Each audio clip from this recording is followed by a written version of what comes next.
happen to find themselves, and others that have got to find themselves within the maybe the districts, or maybe doing more public health issues, so more of the preventive care. Also, as professionals, we are assigned to develop, lead, monitor, and evaluate health and nutrition programs or projects. This involves effective managing and reporting on these issues or these projects or programs in line with the national objectives. So if the government or the health care system decides to do a nutrition policy intervention, it is our major role to help develop, lead, monitor, and evaluate these programs. So with this, there's a time frame that we need to always align with regards to the nutrition program, budgets as well, and then also focus on health and nutrition system strengthening. So basically, this is what our nutrition and various dietary departments are assigned to do per the Ghana Health Service rules.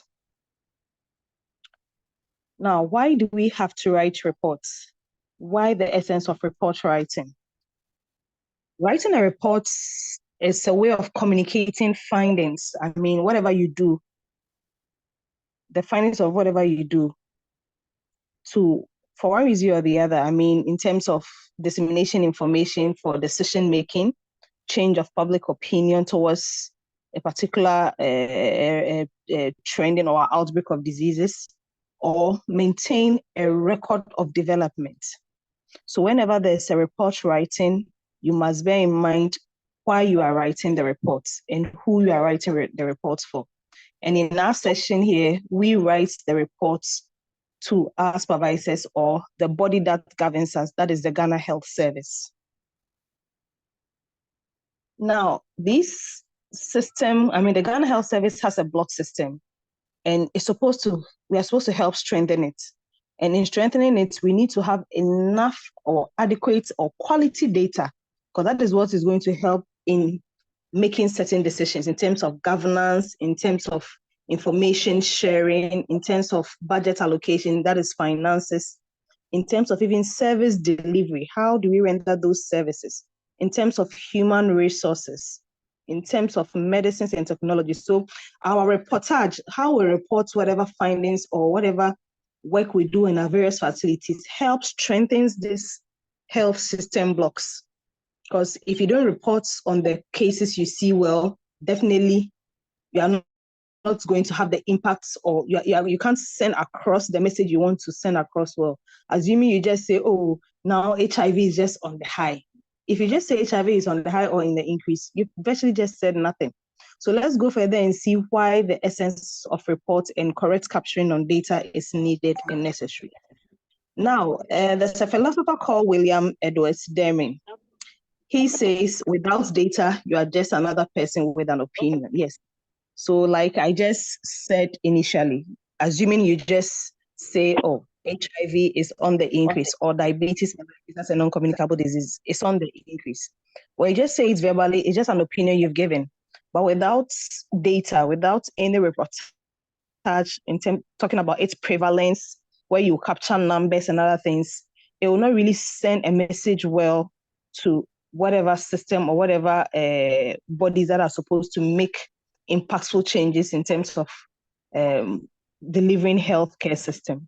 So there's a need for us to look at the essence of reports writing and data collection. Equally our own, that is Professor Kofi Annan, or Dr. Kofi Annan, made mention of the essence of data collection. He says, without good data, we are flying blind, because if you can't see it, you can't solve it. So quality data here is very crucial, and data gaps undermine our ability to target our resources. So if we are not able to take these reportage or data well, then it's like we are virtually doing nothing at our various places, and equally, we might not be able to develop the correct policies that will facilitate. Now, why do we need to document all these things? Per the health system, it helps you to track progress of health activities.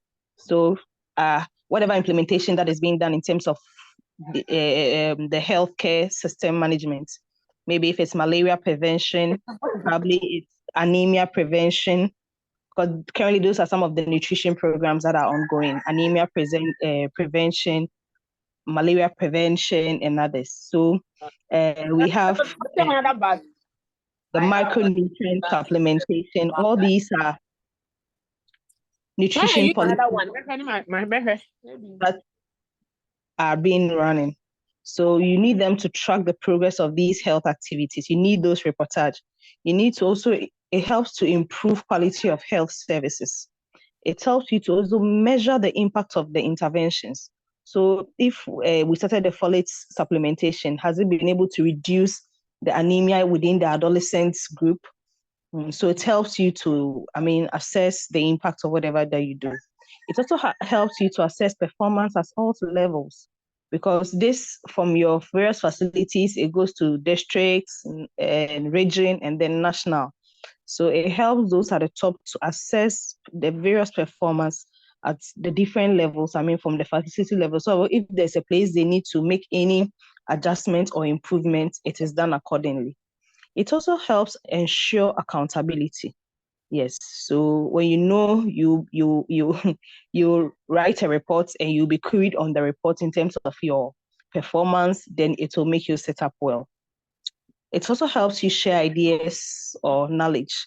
Because, preparing towards this presentation, I had to dive a lot, and then I got to know a lot of ideas and then knowledge with regards to our data collection and stuff. It also helps you plan well, because if per your data that you are getting, maybe you are not, the accuracy is a bit tempered, it will help you know how to plan towards your next year, have your target goals and the rest. And then it also helps you mobilize your resources. So whatever resources that are needed in your various facilities, if let's say at your facility you don't have a tape measure to measure waist circumference of patients, and per your data or report capturing, you are supposed to capture waist circumference, then these are things that would alert you and keep you on track, so that you ensure that at your various offices, whatever resources that is needed to ensure your work is done and done well, it's being put in place. Now, let's look at what should go into a quality report or data. First, it talks about accuracy. Mr. Abid, I think you've gone to the next slide.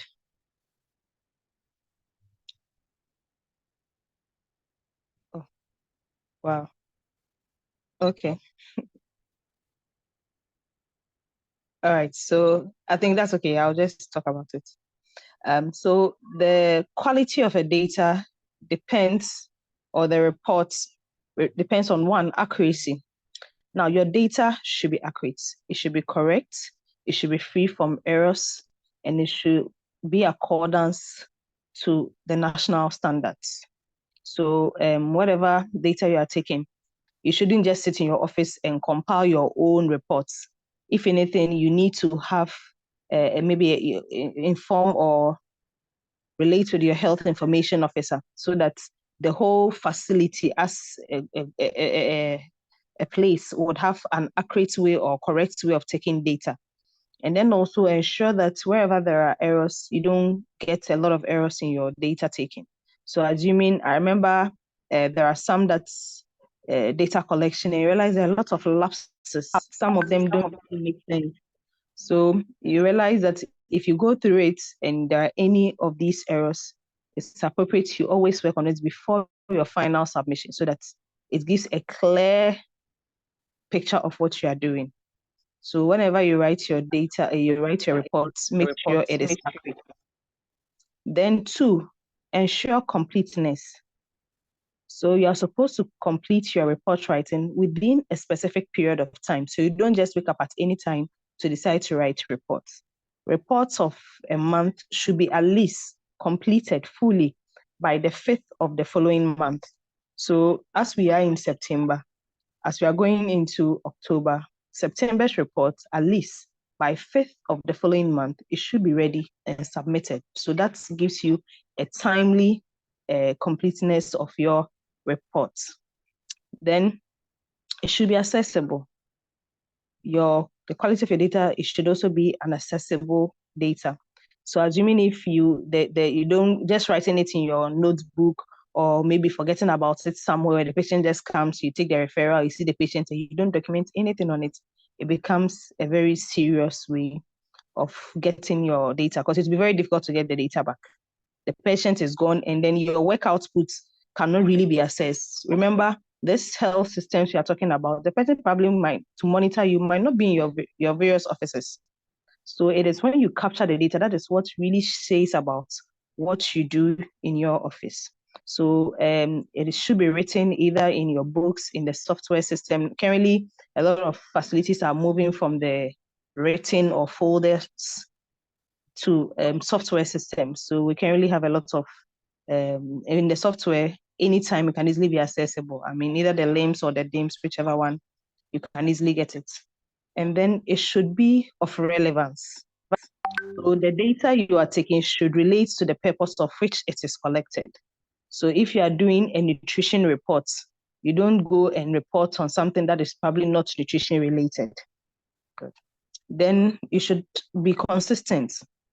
So there's a common understanding of the meaning of data among all users.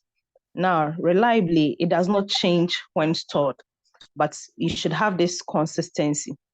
So every month you make sure you do your reports. You don't go you check your system, and then within the system, this month the report is there. The following month you don't have your reports. I mean, that inconsistency might also not help us give a good reportage of whatever we are doing in our various facilities. Then the last one I'm talking about is validity. So the data values conform to acceptable limits and units of measurement. So I mean, when you're talking about stunting, now what measures do you look at in recording your stunting levels? So you just don't say maybe weight for age for stunting. So for stunting, you are looking at probably something else, maybe length for age or length. So, I mean, you should look at the appropriate units of measurements, and then it helps you get a good or valid data for whatever, to conform whatever you are looking out for. Then I'm now coming to Mr. Bedu's slide that he has opened now. So this is for our nutrition professionals. I'm going to start with nutrition. With the nutrition reports format, we have the Child Health and Nutrition Register that actually has an encompassed, I mean, nutrition related programs that you are supposed to report in. So at the various, I mean, when you go into the DIMS, that is the District Health Information Management Systems, you have various phases or data in an Excel form, which you're supposed to make inputs into. But before that, this is how you go to get your data from scratch. And I think it's prudent for us to know, so that when we are missing something, we know it is going to affect our final data that we are going to make an input in terms of the DIMS. So for the first nutrition, new Child Health and Nutrition Register, it has been reviewed, actually. I mean, initially it had a different format where the child, I mean, per child, you have for a year, you capture the whole information of the child within the first year. Within the next year, you re-register the same child and then continue data correlation. But with the new one, no, you don't need to re-register this patient. The patient will just be captured, and then it goes on and on till the child completes his whole cycle of immunization and others. And then what are some of the surveys that are recorded in the Child Health and Nutrition register or in the reportage? One, it captures our growth monitoring of our children. So the growth monitoring of the children is being captured in the nutrition reports format. Then we also have another part of it that talks about the elimination of mother-to-child transmission of HIV, which is normally done at first month, the 9th month, and then at the 18th month. 3, we have a vitamin A supplementation, which is also given at the 6th month or in 6 month interval. So at a 6 month and then in 6 months interval. So 6 months, 12, 18, just like that till the child is almost is 5. Then the 4th part of the nutrition reportage captures the immunization. So immunization from birth, where the child takes the BCG, that is the polio, up until 1 year, 1 year, 6 months, that is 18 months when the child takes the second doses of the measles. And then vitamin A supplementation up to 5 years. Then we have our newborn screening for sickle cell disease, which is also done at month 1, 6. And then the 6th part talks about the malaria control. Mostly all these reportage are being written in the nutrition and child health form. You find some parts of it in the form A, that is the maternity. That is what the midwives also use in making their reportage. And then you can also have it in the EPI monthly returns. Now let's take it one by one. And then, so basically today's presentation, I'm going to talk more about what we do in our facility. I'm being told, per my investigation, it looks like there are some of the professional bodies that's up till now does not really have a very standardized format of report writing. So let's start with the nutrition. Nutrition has a bit of a standardized one, and then with that we move into the diet aspect of it. So that's the second slide. Can we go to the second slide, please, Mr. Bidu?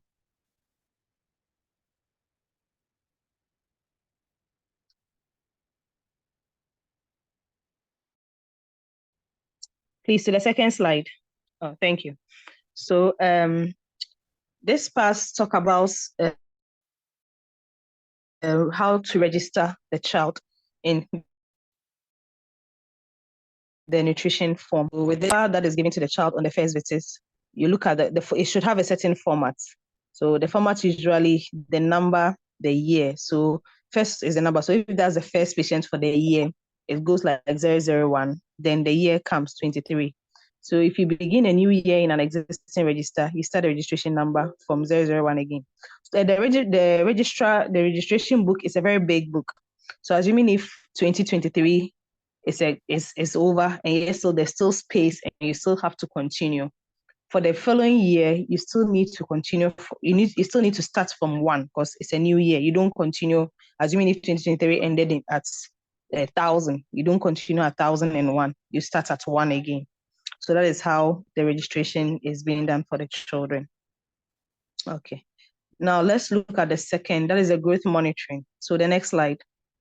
So for the next slide, children from 0 to 11 months, ideally every month the child's weight is taken. So as it's taken from birth till 11 or 12 months, the child's weight is taken and being plotted in the child health and growth book. That is the red book for both maternal and child health monitoring book. So every month it will be plotted till the child is 11 or 12 months. Then from 12 to 23 months, it will be more of quarterly. So every 4 months, the plotting or the child's weight will be taken. And then whatever administration of immunization that needs to be given will be given at that time. And all these are part of your reportage. So all these are supposed to be measured by you. So within the first year, at least you have about 11 measurements. That is because every month you take. Then with the second year, that is from 12 to 23 months, it's more of quarterly. So mostly about 4 measurements. So the child turns 2 years. Then from 3 to 5 years, it's half yearly. So every 6 months, the child will come for a visit. You take measurements and then you plot accordingly in the book. Now, for one reason or the other, if from that year 2 to 5, there's maybe the patient doesn't come within the required time, assuming maybe the last immunization within the 12 to 23 months was taken on maybe the 24th month. So you're expecting the patient to come on the 32nd month, or the following year, 6 months from that month, and still didn't come within that month, but came maybe on the 7th month instead of the 6th month, you still have to plot accordingly within the month the patient. You didn't say, oh, since he was supposed to come in June, he didn't come in, or she didn't come in June, we are plotting it against June. No. So you write the month that the child came, and then it continues from there. Then the interpretation of the Z-score chart, because per the child monitoring growth, realize we'll be getting there's a plot that you chart for every month that the child comes.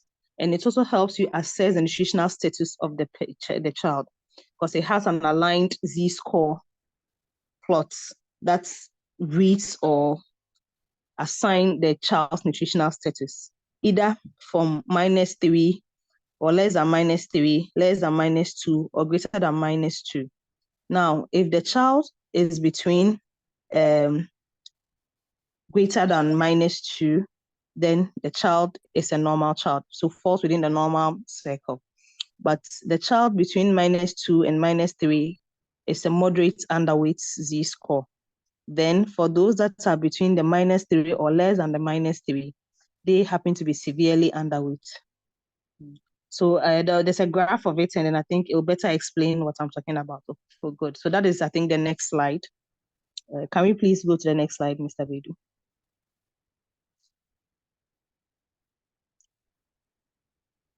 Good. So this shows us the various growth milestones of the child. That is what you are looking out for in terms of the growth monitoring of the child. And then, like I said, so each for the 0 to 11th month, the child always comes for weighing, as in every month. Then after 12 months, the child is expected to come at least quarterly, so every 4 months. Then you measure the growth, and you are looking out for ensuring that whether the child's milestones are being met, whether the child can lift his head, can hold something to stand, can scribble, has started walking, hold something. I said scribbling, sorry, please. Hold something, yes, and all that. So, and that is the according Z-scores, and there are various nutritional impacts. So if it's within the S, that is -3 below, the child happens to be a malnourished or underweight child. If it's 2 to 3, child is moderate. From -2 to 3, the child happens to be within the normal curve.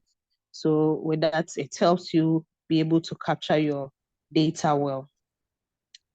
Now, on the next slide, that is from 12 to 23 months. I think I've already made mention of that. Can we go to the next 2 slides, please, Mr. Bedu? So I just made mention of this. That is from 12 to 23 months. Good. So now we are talking about the length capturing. So for our nutrition professionals, this is a very key thing that's also you need, because as part of your reportage, you report on malnutrition cases where you're looking at either stunting, underweight, or co. So the length of the child for the first year, you are required to have at least 3 measurements for the child in the child health reportage or register. Now, at month 3, the child's length is supposed to be taken. At 6 months, so it's supposed to be at least 3 months interval, because it says that the length of the child doesn't increase every day or monthly.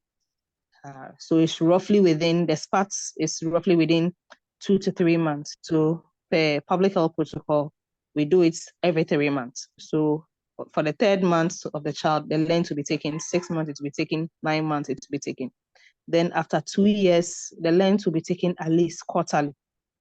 So for every 4 months, it will be taken till the child is 2. Then after 3, it will be half yearly. So every 6 months, the length will be taken. So which means if the child is after 2 years, you're expected to have at least 4 measurements. If the child is from 3 to 5 years, within a year, you're expected to have at least about 8 visits from that 3 to 5 years. So that's going to help you be able to assess whether the child is stunting or not. Okay, please, can we go to the next slide?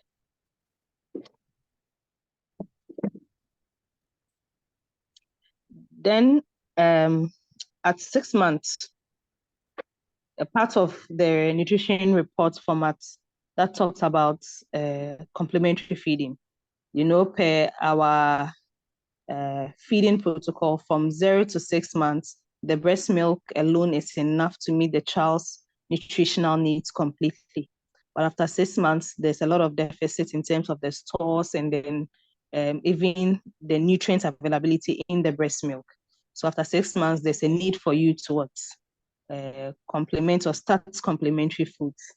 Now, from 6 months, vitamin A starts depleting in the child's system. So there's no enough stores. So you need to supplement. So at 6 months, the child takes a vitamin A supplement, and that is supposed to be done every 6 months. So 6 months, 12 months, 18, that will be given. Then also, so if supplementation is done any time apart from the scheduled time, write the actual days vitamin A was provided in the schedule. So if the child is supposed to come at 6 months of vitamin A, if I was the other, she didn't come at 6 months, but came on the 7th month, you don't backdate it. Just continue on the 7th month. Write it as the month the child came and proceed from there. So the 6 months, the next 6 months will be counted from the 7th month that the child came for the vaccination. Then also you look at the feeding status of the child. So at month 3, ideally what you normally just ask them is, so what did you give your child the previous day? Because sometimes they tell us what we want to hear. But for all you know, the patient at 3 months have started giving other foods. So that is a way of helping you get good data for those that are doing exclusive breastfeeding and those that are doing mixed feeding. So if the child if you are told the child is just on breast milk, that is fine, because that is the recommended. But at 6 months, you are supposed to help counsel this patient on complementary feeding, looking at the locally available ingredients of foods, and then to meet the child's nutritional needs as well. So at 6 months, you start complementary, 7, 8 months, and then the visits continues like that on the various routine schedules, as in for the vitamin A. So anytime the child comes, you still look out for the milestones, you still do all these assessments if the child is normal, malnourished, underweight, or any other thing, and you address it accordingly. So at 1 year, does the child still continue breastfeeding? I mean, not exclusively, but top-ups. Okay. So the next slide talks about the prevention of mother-to-child transmission of HIV. Now, it's recommended that at the first month, the child will be tested. At 9 months, another one will be done. And at 18 months too, the child will equally be tested. That is for those that are exposed babies. I mean, those that probably their mothers are retroviral exposed already. And probably if the patient is being checked and the patient has been exposed to the virus, then they need to start the patient on prophylaxis. That is ARVs, which will be given from birth till up to the 12 weeks. That is 1 month plus. And then it continues like that. So for month 9, the testing will be repeated again to see if whether the antibodies are enough now, whether the child is exposed and all that. And for the mothers, they are also being recommended to either exclusively breastfeed the child or do, substitute feeding, feed with formulas, yes. These are just some catch-up vaccinations, and then there are various schedules. That is the next slide, please. Okay. So at 1, the medication, that is a BCG for against tuberculosis. You have the polio, we have the penta, we have the PCV, the rotavirus. All these are catch-up vaccinations that have been scheduled for the child at 1 year. For the polio, 2 weeks, that is right after birth till 2 weeks. The other polio PV for children less than 5 years, and then the rest are equally less than 5 years. I think the next slide also talks the same about the various catch-up vaccinations that are supposed to be given. So all these are supposed to be captured and then tallied in the reporting formats. Now, let's also appreciate the fact that we are not the only ones that use this report format. That is why it's child health and nutrition. So these formats are actually being completed with some other paramedics. I mean, we work hand in hand with the community health nurses and then the public health nurses. So in terms of patients, the public health nurses or the community health nurses, they do more of these vaccinations. So some parts of the reports is mostly filled by them because they will be on the field doing the vaccinations. Then the other parts of it too will be filled by you, the nutrition officer, or the dietitian who is assigned to them. Yes. So I got a picture. Let's go to the next slide, please, Mr. Asiedu. I got a picture of the child health nutrition format, but it was in a PDF form, so it doesn't come too clear. Yes, but I think I took some pictures specifically that would delve in it more. So can we go to the next slide? I think that would show it much better. Good. So I think this is just for a perusal, but for those who want to have it in depth, when you go into the DIMS, you can have access to this data. So this is how the child health nutrition report looks like. On the first page, it covers the various vaccinations that I've already made mention of. So the registrant aspect of it. So that's people that are newly being enrolled on the register. So that is what it captures them. Then the next phase is for the attendees. So those that maybe have come already for their 6 weeks and they're coming continually. Yes, all these data is supposed to be captured in terms of the number of people that are being seen, where they were assessed, were they okay, normal, severely malnourished, were they stunted? I mean, so this nutrition reportage format captures all that in details. It captures all that in details.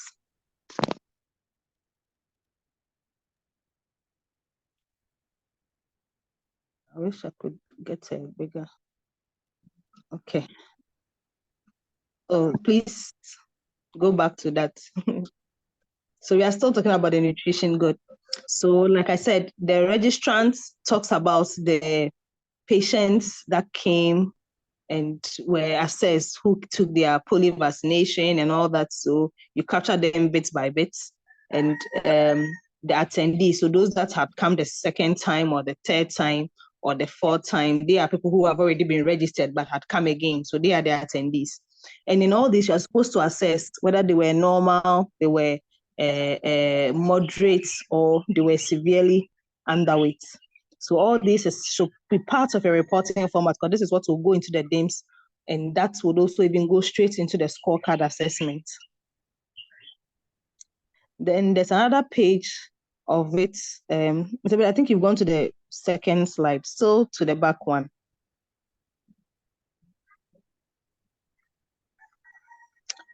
So these are two pictures. No, that is for the diet. Please go back.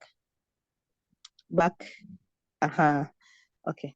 So that is, so apart from yes, so the next one, this is supposed to capture it all, but I don't know. Let me see if I can best talk to it. Because on my phone here, I'm not able to have a full access to it. Okay. So this particular picture, the second one, so after the registrants and attendees, you have the infants and young child feeding. So as a nutritionist, those that came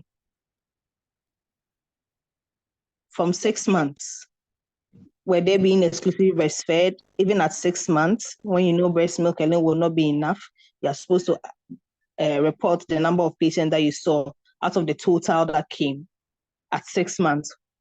How many number of them were still being breastfed exclusively or have started complementary feeds? Then also, how many of them were you able to cancel in terms of the appropriate 4-star diet goals to meet the child's nutritional goals? Then a part of it also talks about the IYCF, that is the infant and young child feeding. So it still goes to the same complementary feeding, but there's a part of it that goes to the home visits. So some of them, you even go to so the community health nurses, like I said, we work with some at their various catchment areas in the communities, tend to visit these people at their various homes to really understand their various socioeconomic situations at home that can probably hinder the achievement of this infant and young child feeding goals. So maybe you had a patient that was not thriving well, and maybe you canceled the mother for one or the other. You want to still make a follow-up in the house to ensure that whatever that you canceled is being taken and being done well. Or maybe you had some defaulters and you still had to do the various home visits. It's also being captured in the second page. Then comes the school health. So there's a part of it that even captures the school health. So children within the school going age. Because realize that most often after 3 years or so, or sometimes, yes, mostly after 3, most of the children tend to miss a lot of their immunizations because currently, because of our socioeconomic situations, most mothers take their children to school very early. So they tend not to come for their various vaccinations up until 5 years. Most often after 2 years or after 3 years, you don't see them again. So there's a need for you or the community health nurses to follow them to their various catchment areas. So there's a part of the report format that you are supposed to report in terms of the students or the children you saw in school, the number you saw, and then whatever intervention that was given. If it was vitamin A supplementation, if it was maybe some polio, that is some mass drug administration that was going on. I mean, all this is supposed to be captured in the nutrition report on the second page. Then comes the anemia control. So that has got to do with the antenatal part. So at registration, whether HB was checked, how many of them came, did they come within the first 18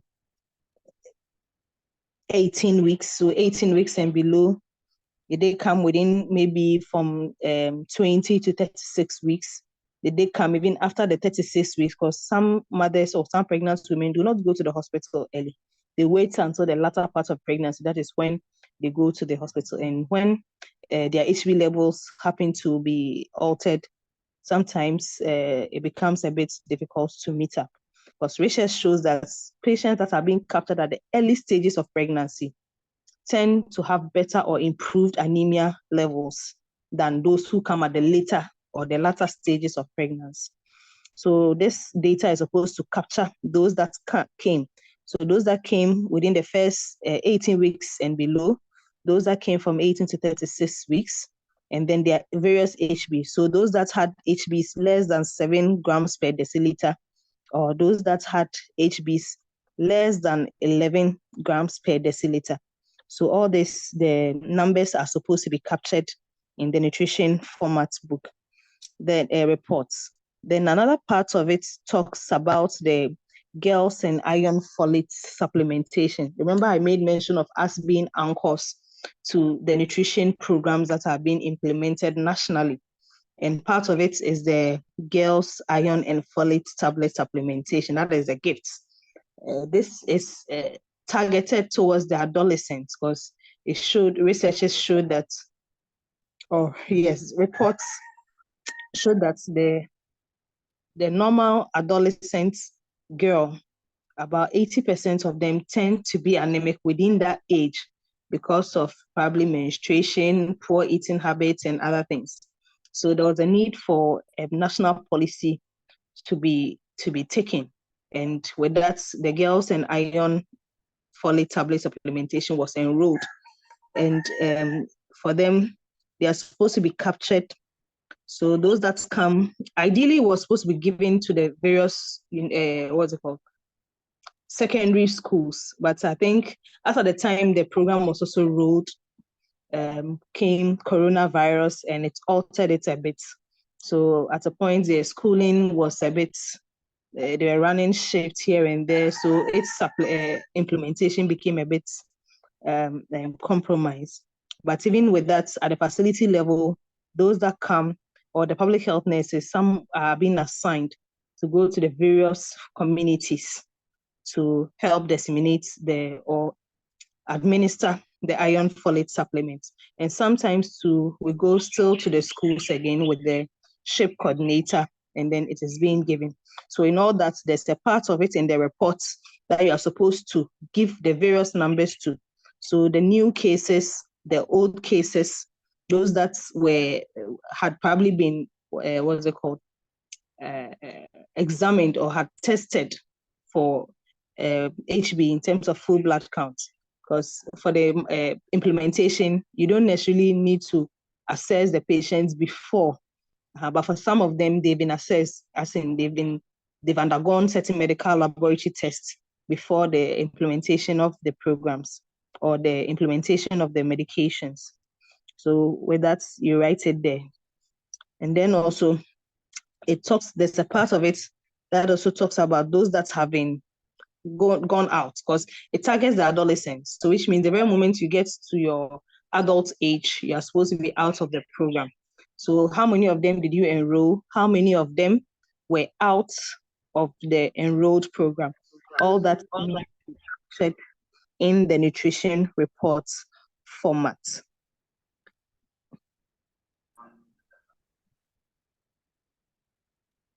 Then another part talks, still on the second one, Mr. Bedu, talks about our malnutrition management.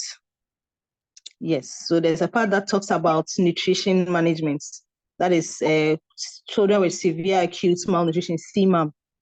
So either in the inpatient care, that is those that came in per your assessment, they needed to be in the facility for you to, take care of them through the various therapeutic feeds. Their cases are supposed to also be captured in their format. So the total cases you saw in the beginning of the month, the total number of cases that you probably started within the new month. So let's say, assume you had some people previous month before you carried to the new month, is still supposed to be captured there. The numbers that were cured, those that died, those that absconded, or those that are not defaulted.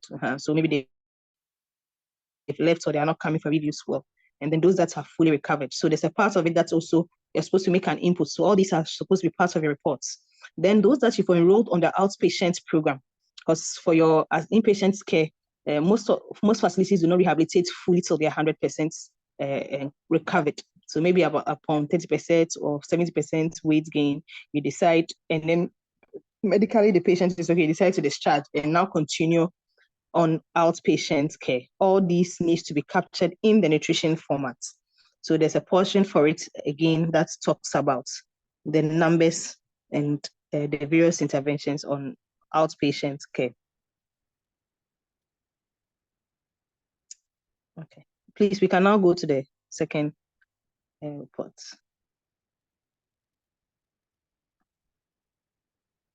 Okay, so the other parts, I think that's just the last part of the nutrition report that talks about the nutrition commodities. So like I said, for the nutrition management of the CMAM cases, they are normally done using therapeutic feeds, which are also being given to us ideally. I think it's a supportive this thing from UNICEF, where we are being given plumping nut, F100, F75, vitamin A. So most of the commodities that are being used in our nutrition management are being given. So whatever quantity of it you receive, ideally you're supposed to report on the quantity that was given at the beginning of the month, the quantity that you received, the quantity that was used,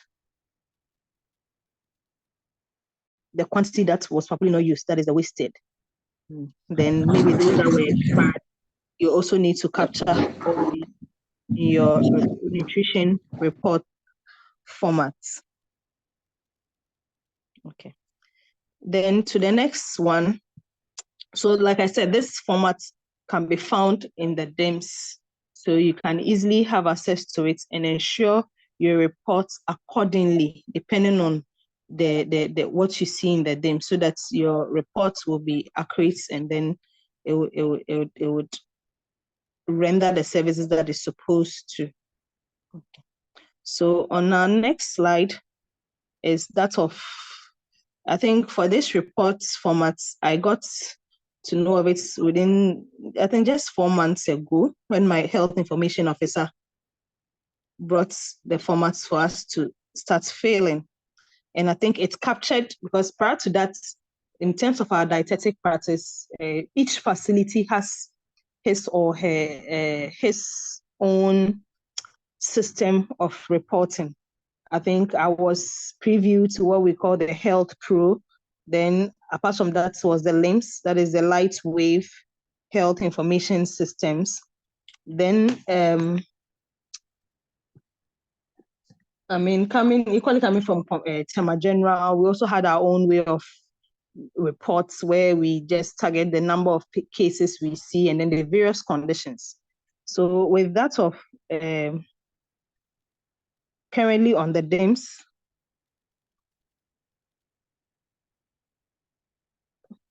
why am I not? Can you? I'm seeing it now. Okay. Sorry. So these are the specific indicators that are found on the DIMS. So it looks at, one, the number of patients that you saw, that's were probably BP patients. Because when they came, there are various assessments that you do for them. So those that came and had their BPs higher than 140/90 on 3 separate occasions. So let's get the indicators right so that we know how to make our data collection well, so that at the end of the month, when we are going to fill the form, we know the accurate indicators we are looking out for. So you should have probably some Excel system, or maybe like we in my facility, we use the LIMS. So with that, we've currently created a way that when a patient comes, you can easily go back to the Excel and then make a second input on the same patient. So those that came for 3 separate occasions and had their BPs higher than 140/90. So we are looking at various genders, either the male or female, and their various ages. You are also supposed to look at the females with BMI greater than 25 kilogram per meter square. So the same thing. So this is female, so which means you are aligning it basically to females. So the various facilities should have resources that would help you measure the BMI of the patients. Then equally, the males that had BMI greater than 25 kilogram per meter square. Then those who came with BMI greater than 30 kilograms per meter squared, both males and female. Then you also need to look at the female waist circumference. So those that do not do waist circumference of patients that come to them in the consulting rooms, it looks like we need to start doing it now. So for any of your patients, you need to assess this, because those who come, because there are indicator in the reports format that says those who come that are above 80 centimeters, you still need to indicate the numbers. Then those who come and their waist circumference is higher than 94 circumference, we are still referring to the females. To the next slide, please, Mr. Video. Okay. Then this talks, I think the initial part of it, like I said, I just took pictures, so it didn't really capture. But the very first one talks about the sugar levels, the glucose controls of the patients. So those who came with high sugar level, that is above RBS above 11.5 on 3 different occasions. Then those who came with fasting blood sugars above 6.5 on 3 different occasions. So the number that were female, the number that were male are supposed to be captured with their various ages. Then 2, the number with diabetes fasting blood sugar higher than 7.0. And then random blood sugar, that is 2 hours postprandial, that is 11.1 millimole. Then that is for the normal diabetics. Then those who came in were within the pre-diabetic zone.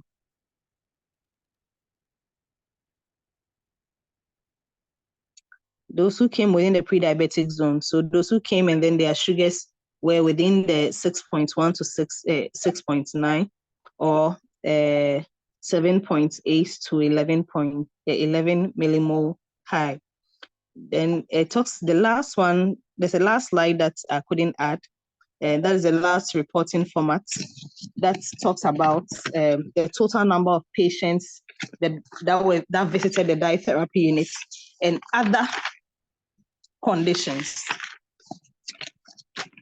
So it was just one indicator. So total number of cases at the dietherapy. So either male or female. And then the other part of it talks about other conditions.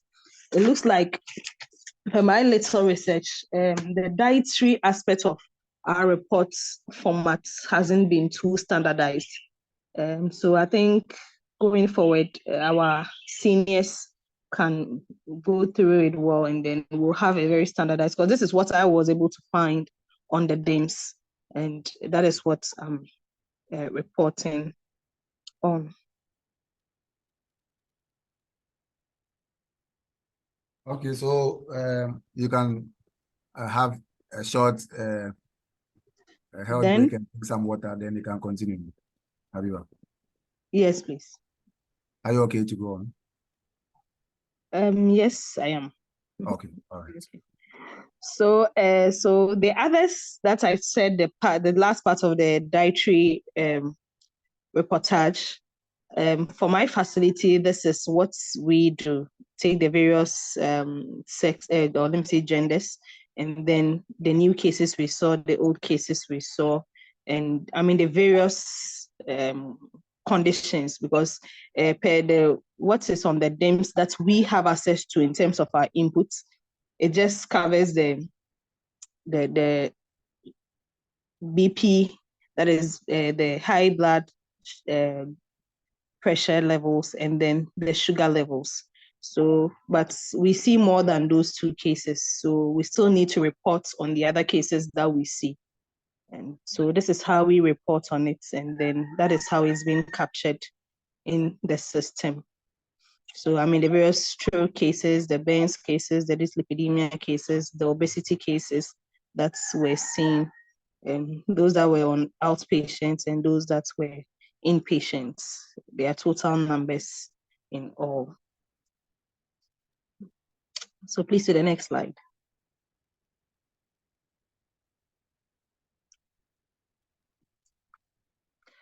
Okay, so yeah, I'm done. So in conclusion, what I would want to just say is, for whatever services we are rendering in our facility, let's ensure to report and capture the data accurately and ensure that it's also of good quality. So when you are being assigned to a facility, for those that will be practicing new, just don't go and be doing anything. Find out from the health information officer what report format is there, so that you go accordingly, and I mean ensure that it also meets the national standards. So like I said, we have various software systems that are used for data and reports collection. We have the LIMS, and of all this, with good data quality, is being used at the scorecard, nutrition scorecard level, where various facilities are being assessed. So the scorecard, it assesses how the various facilities have been working. Yes.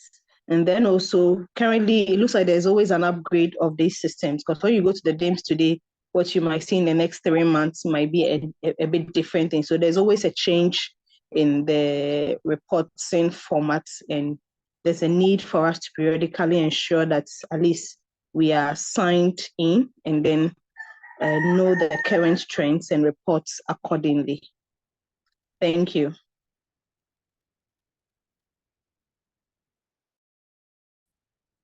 Thank you so much, Mrs. Habiba Yusuf. Great. There have been some comments in the chat. I'll go there quickly then.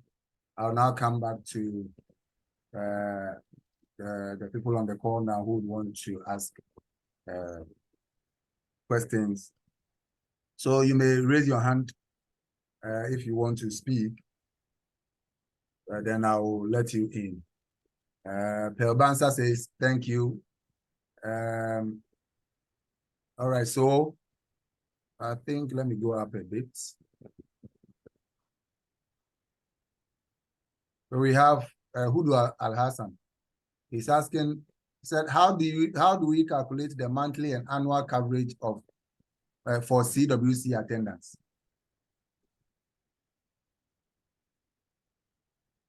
Abiba, are you around? Yes, I'm around, Mr. Asiedu. Sorry, come again, please. Hudu Al-Hassan is asking, yes, how we calculate the monthly and annual coverage for CWC attendance? Monthly and annual coverage. Average for child welfare clinic, I think. Yes. Attendance. I think it's So, he asked this when you were talking about the various registrants and the attendees. No? Okay. So for the coverage, remember for the annual coverage, you're looking at the whole number of, that is for the whole year. So with that, it would capture both registrants and then the attendees. That would tell you the total number of patients that came within the whole year. But even with the monthly, you still need to look at the various records. Maybe with the registrant, there are new patients that have been enrolled on the child welfare clinic, and then those that have continuously also been coming.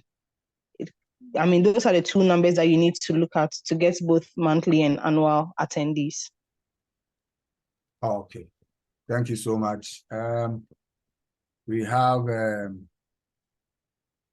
just a moment.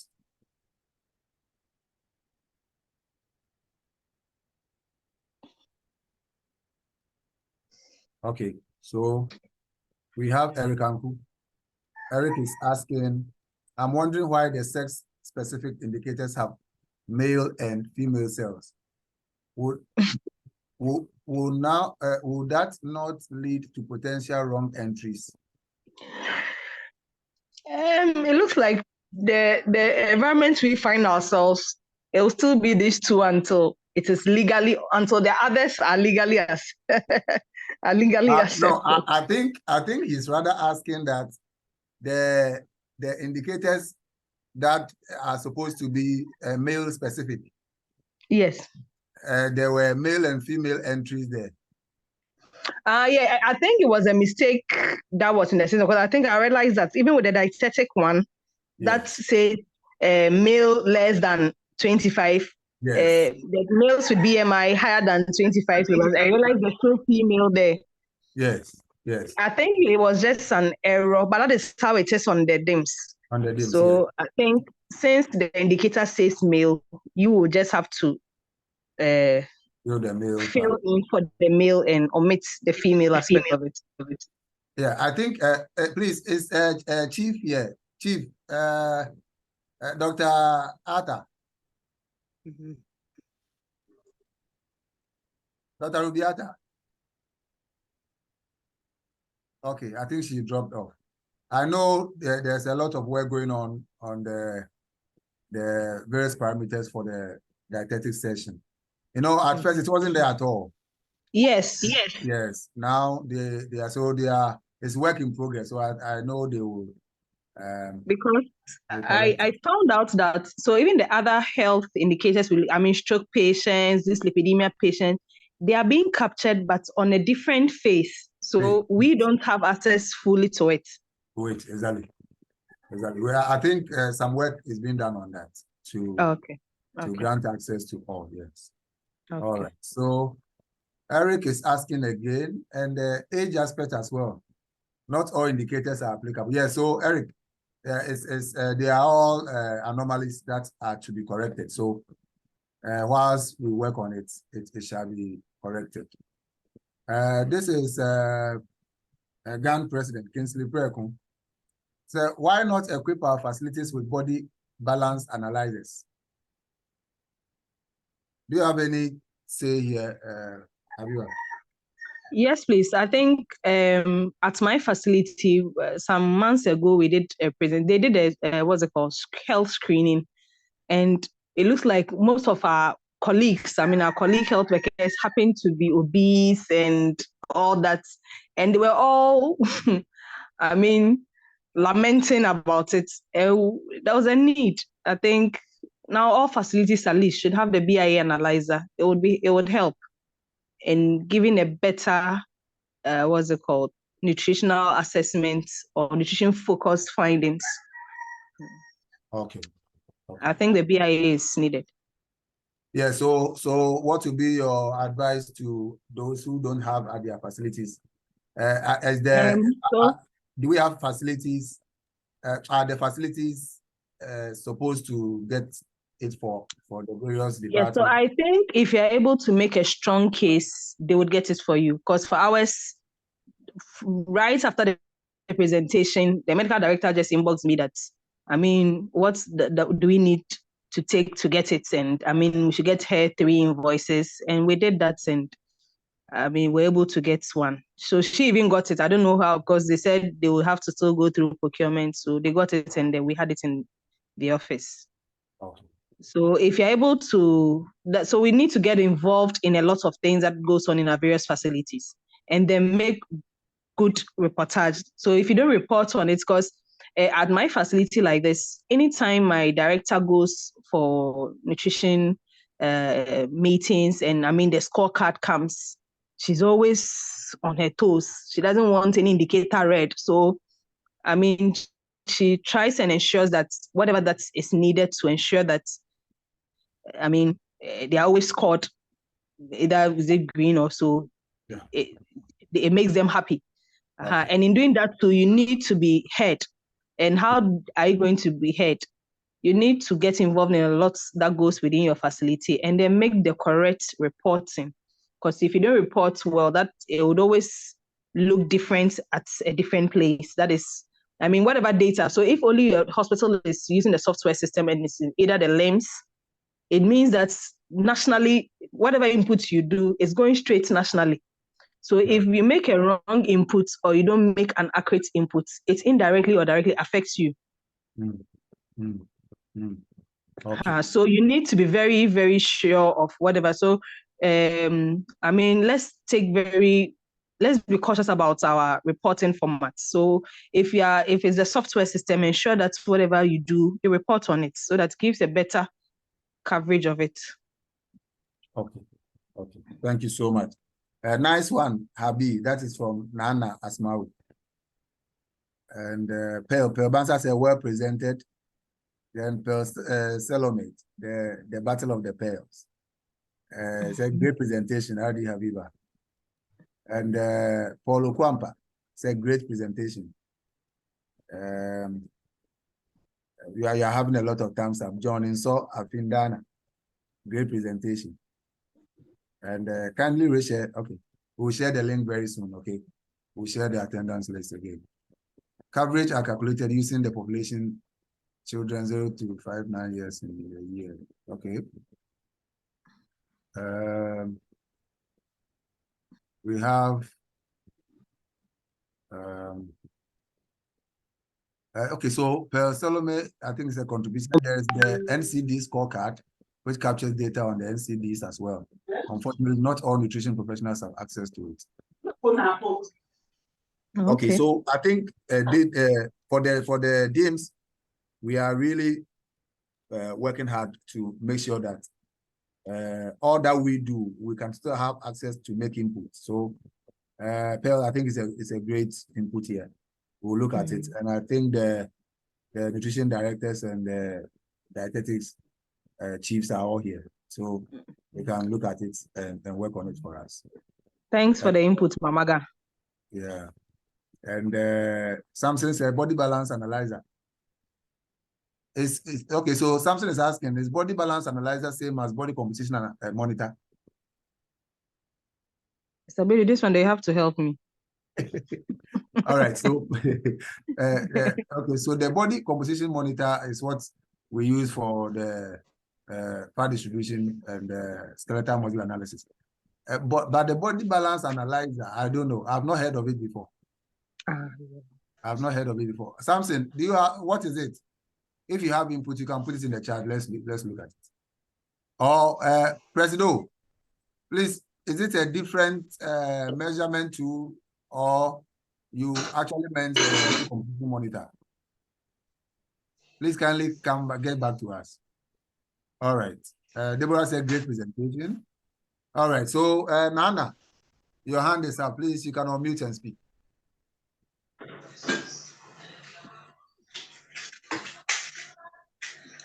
Nana Asmao. Oh, yeah, hello. All yes, right. Thank you. Please, nice presentation, Habi. Hold on. I wanted to make a contribution on what Dr. and RDBOD was saying. So you said you are working on the dietetics, standardizing the reporting formats for the dietetics. Yeah. So as I know, yes, it wasn't there, but now we are working. But I just want to draw attention that, when you look on the DIMS, there is this wellness center where they have different indicators that kind of look like that of nutrition diet. So please, as we are compiling it, let's take notice of that so that won't be either double reporting and stuff like that. Yeah. Okay. So, and then I want to make contribution on the data that RD Habiba presented on what her facility is doing.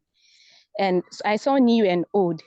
Just be mindful that you may have to get a facility register. If not, what will happen is that you might be over or under reporting in case of the new registrants and then the old registrants.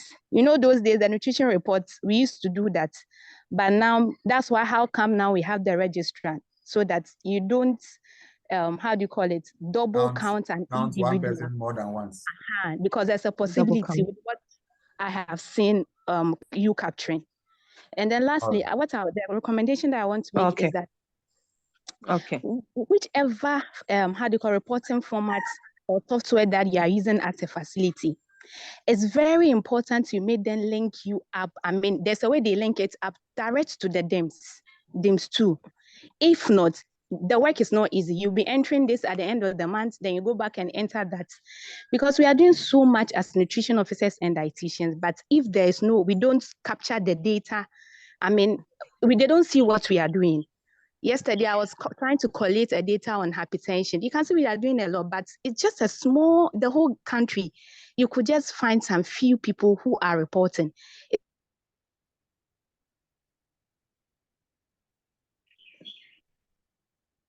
Okay. All right. So, Nana's line is off. Please, I think the network. All right. So I'm putting the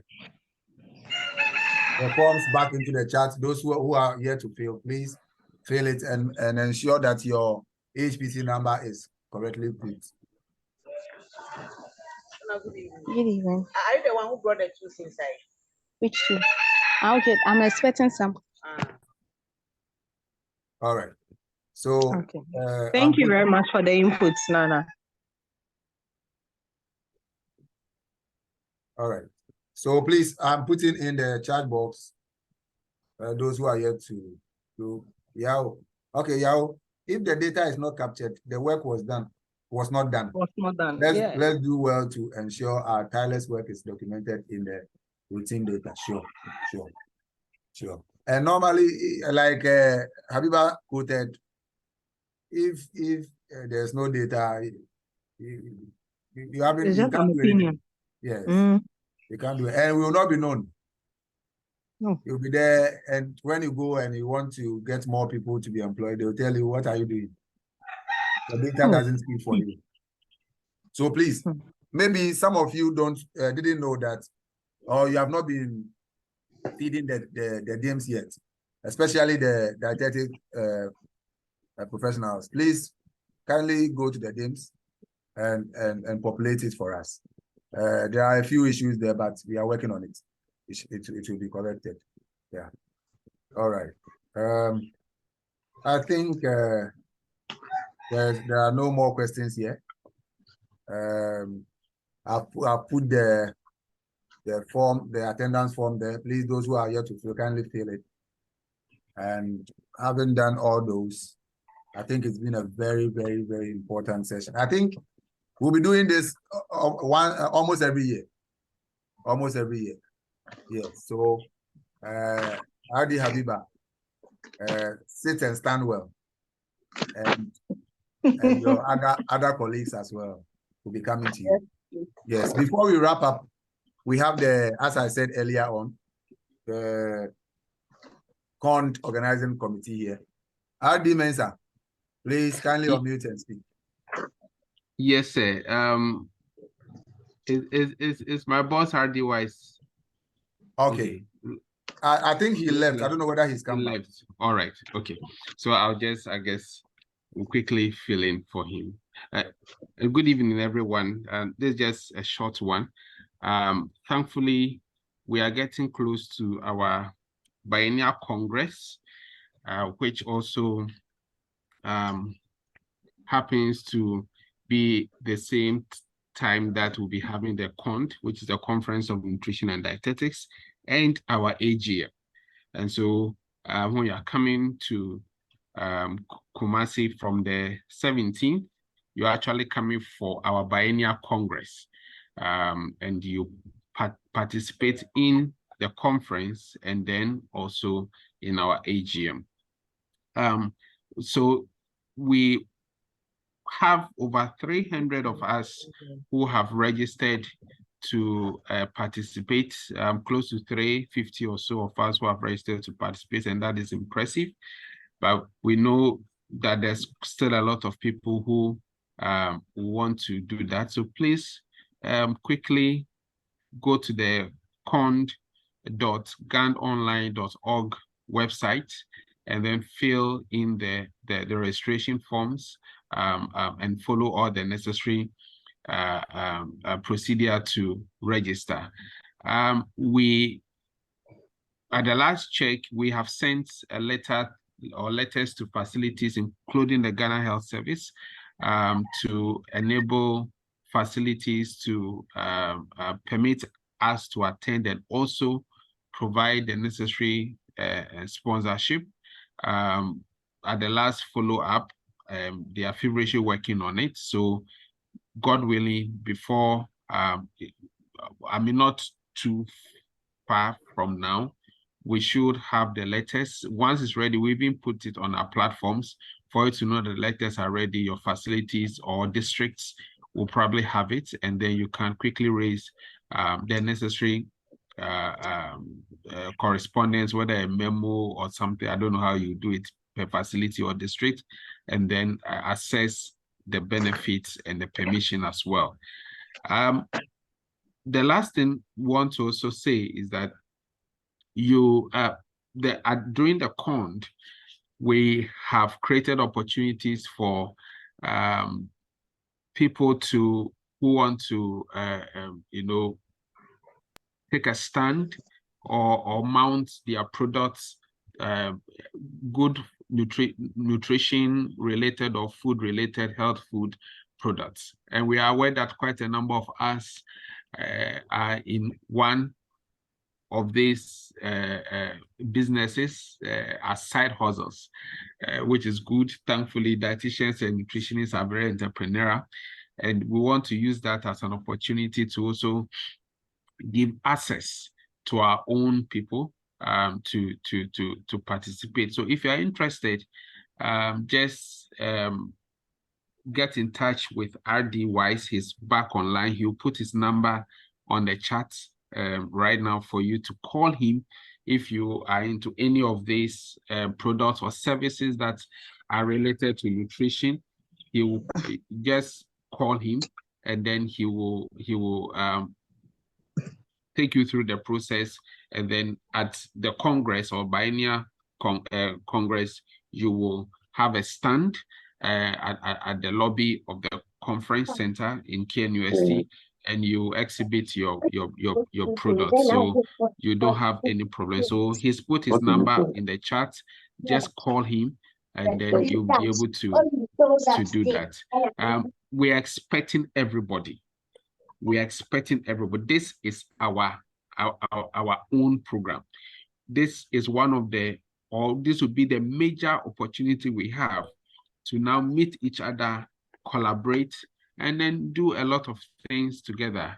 And so please, let us come gain knowledge, let us come network, let us come collaborate, and then let us together push our beloved professions and mother professional association forward. Thank you very much. Otherwise, would you want to add anything? Yeah. So, Danny, thanks so much. I think you said it all. Just a little bit on the opportunity for those of us who are into something to come and exhibit. Feel free and come and take up stands. I want to encourage us to even form collaborations. We have been at the doorsteps of corporate Ghana looking for sponsorship for the conference. We just thought that those of us who are into some form of entrepreneurship, making some money, we can also take out the stands at very reduced rates. And it's even better because you can come as 2 or 3 people doing 3 different things and take up one stand and display your goods over there. That further reduces the cost for you. So like Danny said, I've placed my number in the chats. Get in touch and let's work something out. Thank you. All right. Thank you so much, Adi Lecha. Someone is asking, Danny, someone is asking of accommodation. I think this question keeps coming. Yes, so when you go onto the cont.ganonline.com portal or website, we have a portal for accommodation, and we have different types of accommodation, from hotel bookings to wonderful hostel facilities and hall of residences with all the facilities attached to each accommodation stated. So just what you do is that you go to the portal, indicate the type of accommodation you want, the prices are also there, and then you would have secured your accommodation, or you'd have reserved. That's the thing, you'd have reserved an accommodation. Then immediately you get to the conference grounds, you just would help you locate your accommodation, and then you make payment. So just do that on the portal. All the information are on the website. Thank you very much. Thank you so much. So let's visit the portal and do the needful. I can't imagine how KNUST will look like in October. To be a great scene. And anybody who will not be there would have missed out on, like, there's no other activity that will be like the cont. So please, those of us who have not made our minds to be there, please make sure you are there, because that's where all the discussions, all the collaborations, all the links that you will need to move to the next stage of your own profession. That's where the seniors, the leaders of our profession will all be. Let's do our best to be around so that we will actually be encouraged and be will be sped up to push to the highest frontiers of our various professions. So thank you once again for joining us. I'll put the forms, the attendance forms again in the link, in the chat box. Please kindly make sure you fill it, and fill it well with your accurate name and your AHPC number. Very important. Otherwise, your credits cannot be given you. Please, those of you who didn't take advantage of the comprehensive fee for our CPDs, remember that when we are sending the names to the Allied Health Council, it's only those who registered, pre-registered, that gets to have the accreditation done. However, if you didn't register, your name is still in the original or the the master database. So whichever and whenever you want to use those credits, you just have to pay the appropriate fees. Then we can send your name to AHPC to credit your account with it. I know that very soon the renewal of PIN, the link will be open, and that's where many people will start putting pressure on GAN. Please be sure you are current with your CPD points, and if you have any issue, calculate them well. Know the ones you have issues with. Then we'll bring some forms around. You fill and indicate so that we know how we can help all of us get what exactly we need to renew our PIN.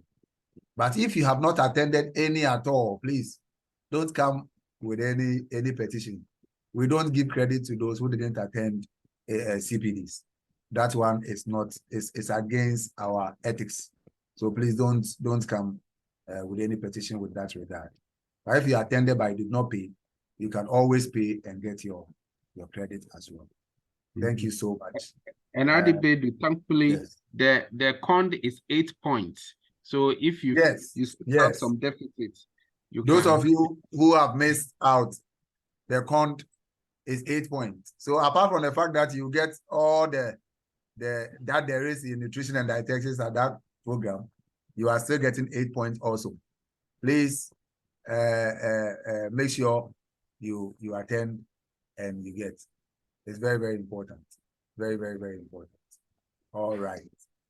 Okay, so thank you very much, RD Habiba.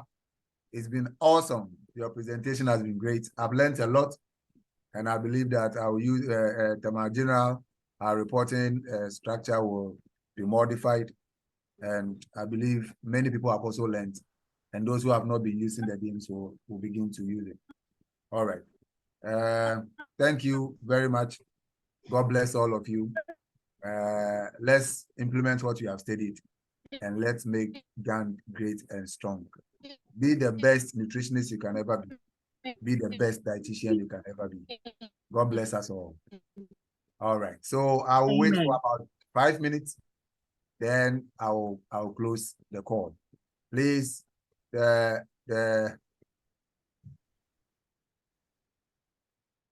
someone is asking, Danny.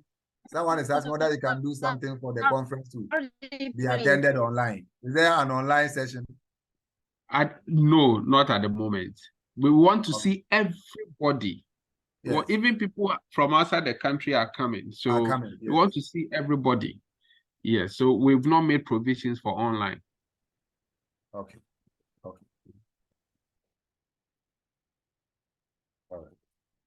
Okay. So I put RD Prince. Yes. RD Prince. Hello, Pearl. Hello, RD Prince. Yes, Pearl. Please, I have please, I have something to say. Yes, okay. Please, I have something to say. Go ahead. You know, concerning the con, some of us would have loved to go, but you know, we are not practicing in the hospital.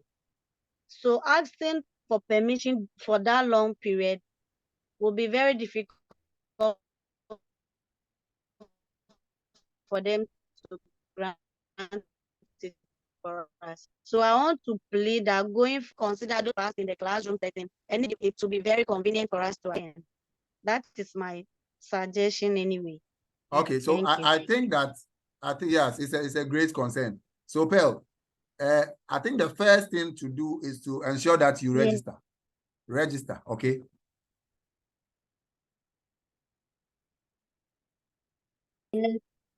Yes, make sure you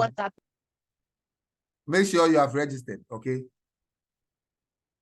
And Pearl, we are, if people who have such challenges, the letter that I'm talking about to facilities, a number of training institutions have also requested so that their institutions can give them permission. And so if you require the letter, you can get in touch as well. We'll get you that letter, and then that will give you some time off to attend, and even get your facility to sponsor if it's possible. Okay. All right. So please get in touch, Pearl. Speak to RD Mensah. He's the boss. He will help you. Okay. Okay, then I need to get that letter and send it as earlier. So thank you.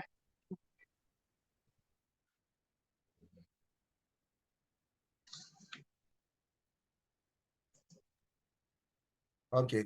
I'll put the form, attendance form there. Please fill if you have not. And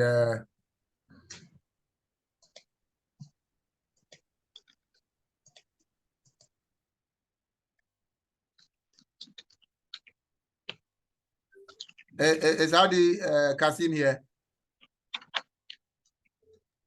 Yes, boss.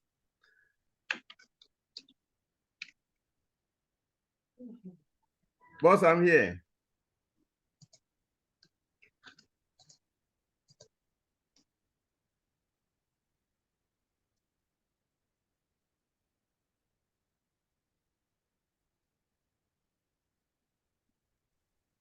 Adi Kasim.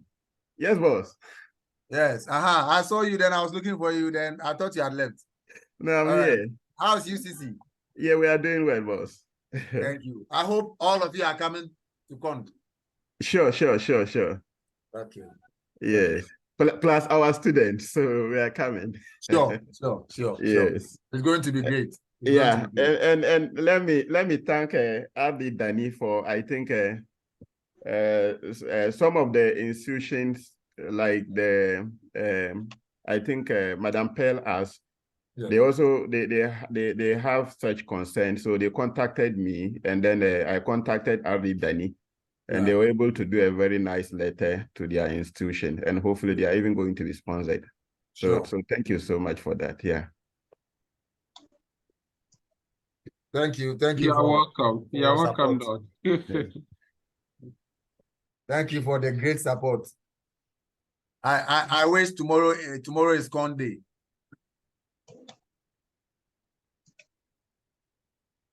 I'm anticipating. I'm sure it's going to be very, very interesting. Yes, it will. And I was so excited to hear that up to about 350, close to 350 people have registered. Yes. It will be interesting. Yes. GAND is going forward. Okay, Sewa. Hey, how are you? Sewa, I'm not ready. Young man with pot belly, how are you? It's Awa talking, no, not me. Awa. Young man with pot belly, how are you doing? How are you? Has your belly reduced? Is that what? Has your belly reduced? You are talking about somebody. Belly. Mr. Veju. Yes, Sewa. How are you? Yes, Mr. Veju. I'm fine. Okay, great. I'm also fine.